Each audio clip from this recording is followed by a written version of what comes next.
تیرا کلام رہے گا قائم پہاڑ جب نہ رہے خدایا، تیرے منہ کی ایک بات بھی ٹلے گی نہ چاہے کچھ بھی ہو، تیری مان دیے ہے زندہ سونے سے بھی قیمتی، میرا دل یہ دے گواہی ہے یہ کتاب عظیم، نازل کرے اپنا کلام شکستہ دلوں کو سکون ملے، تاریکی دور ہو میری راہیں روشن کر، دل اپنا کلام کثرت سے اے خدا بدل دے، رہائی دے کثرت سے پھل ملاؤ، کلام رہے گا قائم پہاڑ جب۔ عزیز ناظرین، میں ایاز ظریف آپ تمام دیکھنے والوں کو ہمارے روز کے بائبلی مطالعاتی پروگرام کی نئی قسط میں خوش آمدید کہتا ہوں۔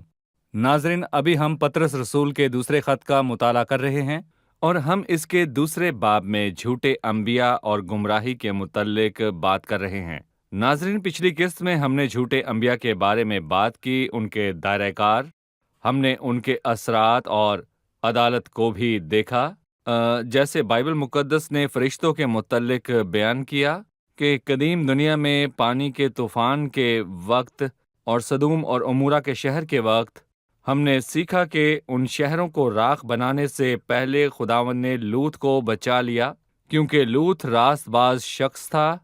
اس سے ہمیں ایک اہم تعلیم ملی کہ ایماندار ہلاک نہ ہوں گے، ان پر سزا کا حکم نہیں، وہ گرتے اور کمزور ہوتے ہیں، پھسل جاتے ہیں، لیکن ایماندار پر سزا کا حکم نہیں، وہ ہرگز ہلاک نہ ہوگا۔ ہم نے سیکھا کہ اس سے پہلے کہ خداوند اس دنیا کی اس کی برائی کے نتیجے میں ہلاک کرے تو وہ کلیسیا کو آسمان پر لے جائے گا۔ ناظرین، جیسا کہ آپ جانتے ہیں کہ ابھی ہم دوسرے باب پر ہیں اور آج ہم 9ویں آیت سے 12ویں آیت تک مطالعہ کریں گے۔ اپنی بائبل مقدس کھولیے اور مطالعے میں ہمارے ساتھ شریک ہو، اور اگر آپ کا کوئی سوال ہو تو ہمارے ای میل ایڈریس info@biblimutaliah.com پر بھیجیں، ہم ان کا جواب آپ کو ضرور دیں گے۔ پروگرام کا آغاز کرنے سے پہلے میں اسٹوڈیو میں آئے خدا کے خادم کا خیر مقدم کرنا چاہوں گا۔ خوش آمدید ڈاکٹر ایلیا۔ جی بھائی ایاد، آپ کا بہت شکریہ، خداوند آپ کو برکت دے، اور دیگر مہمانوں کو بھی خوش آمدید۔ ابھی میں 9ویں آیت سے 12ویں آیت تک پڑھوں گا، اس کے بعد آپ سے سوال کروں گا۔ تو خداوند دینداروں کو آزمائش سے نکال لینا اور بدکاروں کو عدالت کے دن تک سزا میں رکھنا جانتا ہے، خصوصاً ان کو جو ناپاک خواہشوں سے جسم کی پیروی کرتے ہیں اور حکومت کو ناچیز جانتے ہیں، وہ گستاخ اور خوددار ہیں اور عزت داروں پر لعن طعن کرنے سے نہیں ڈرتے۔ باوجود یہ کہ فرشتے جو طاقت اور قدرت میں ان سے بڑے ہیں، خداوند کے سامنے ان پر لعن طعن کے ساتھ نالش نہیں کرتے، لیکن یہ لوگ بے عقل جانوروں کی مانند ہیں جو پکڑے جانے اور ہلاک ہونے کے لیے حیوان مطلق پیدا ہوئے ہیں۔ جن باتوں سے نا واقف ہیں وہ ان کے بارے میں اوروں پر لعن طعن کرتے ہیں، اپنی خرابی میں خود خراب کیے جائیں گے۔ بھائی، 9ویں آیت میں لکھا ہے کہ خداوند دینداروں کو آزمائش میں سے نکال لیتا ہے۔ ہم نے گزشتہ قسط میں سیکھا کہ ایماندار ہلاک نہ ہوں گے، نہ ان پر سزا کا حکم ہے، اس کی ضمانت ہمیں ملتی ہے۔ اس نے عدالت کی بات کی، بدکاروں کو عدالت کے دن تک سزا میں رکھنا جانتا ہے۔ بہت سے لوگ عدالت سے انکار کرتے ہیں اور وہ کہتے ہیں خدا جو اتنا محبت کرنے والا ہے وہ عدالت کیوں کرے گا؟ آپ کہتے ہیں کہ وہ جلا دے گا کیونکہ بے دینوں کے لیے جہنم کی آگ ہے، پر خدا تو محبت اور رحم کرنے والا ہے، تو یہ عدالت کیوں ہوگی؟ پہلے میں یہ بیان کرنا چاہتا ہوں کہ خداوند نے کس ایماندار کو نجات کا وعدہ کیا ہے کہ ایماندار وہ نہیں جو خدا کو جانتا ہو، بلکہ وہ جس نے مسیح کو قبول کیا اور اس کے ساتھ ابدی زندگی میں شامل ہوا۔ دیکھیں، حقیقی ایماندار کے پاس ابدی زندگی کی ضمانت ہے۔ سوال یہ کہ دوسرا حصہ کے متعلق بے شک خداوند مہربان ہے، لیکن ہم جانتے ہیں کہ اس کی خصوصیات کامل ہیں۔ دیکھیں، خدا مہربان ہے، وہ پاک اور سچا خدا ہے۔ میں ایک منطقی مثال دوں گا۔ ایک ملک کا حاکم بہت اچھا اور مہربان ہے، وہ سب کے ساتھ اچھا کرتا ہے، لیکن عصمت داری کرنے والوں کے ساتھ یہ کہہ کر چھوڑ دے گا کہ وہ غریب ہیں، اور قاتلوں کو چھوڑ دے گا اور لوٹنے والوں کو سزا نہ دے گا۔ تو میں یہاں پر کہنا چاہوں گا بھائی ایاد کہ آپ اس حاکم کے بارے میں کیا کہیں گے؟ ابتری دیکھیں، ایک مرتبہ لوگوں نے حاکم سے کہہ کر ان کو سزا دی، جو لوگوں کو ستاتے تھے انہوں نے کہا ان کو سزا دے۔ جب وہ لوگ ایسے حاکم کو قبول نہیں کر سکتے جو صرف مہربانی ہی سے پیش آئے، تو خدا ایسا کیوں کرے گا؟ وہ مہربان ہے پر وہ عادل اور منصف ہے۔ اس نے اپنے بیٹے کو صلیب پر قربان ہونے دیا اور اپنے پیارے کو اظہار کیا تاکہ جو کوئی اس پر ایمان لائے ہلاک نہ ہو بلکہ ہمیشہ کی زندگی پائے۔